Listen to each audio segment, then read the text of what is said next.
Welcome to Not Milk Never Milk. Subscribe if you're lactose intolerant. In this video, I will explain how to make waffles better. To start, always use fresh ingredients for the best flavor and texture.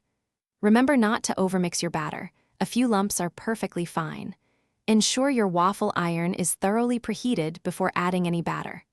Finally, resist the urge to open the iron too early, allowing your waffles to cook properly. Let's enhance that batter. Swapping regular milk for buttermilk introduces a lovely tang and tender crumb. A dash of vanilla extract can significantly boost the aroma and overall flavor. For a richer taste and texture, try incorporating melted butter directly into your mix. And for a cozy touch, a pinch of cinnamon or nutmeg works wonders. Achieving that perfect crispiness is easier than you think.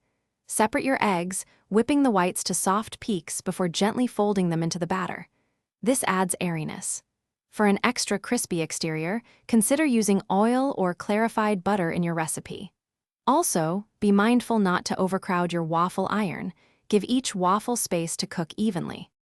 Once your waffles are ready, serve them immediately to enjoy their optimal texture and warmth. If you're making a larger batch, keep cooked waffles warm in a low oven set to about 200 degrees Fahrenheit. Classic toppings like fresh fruit, syrup, or whipped cream are always a hit. Don't be afraid to experiment with savory options for a unique twist. Thanks for watching. If this was helpful, leave a like and consider subscribing. See you next time.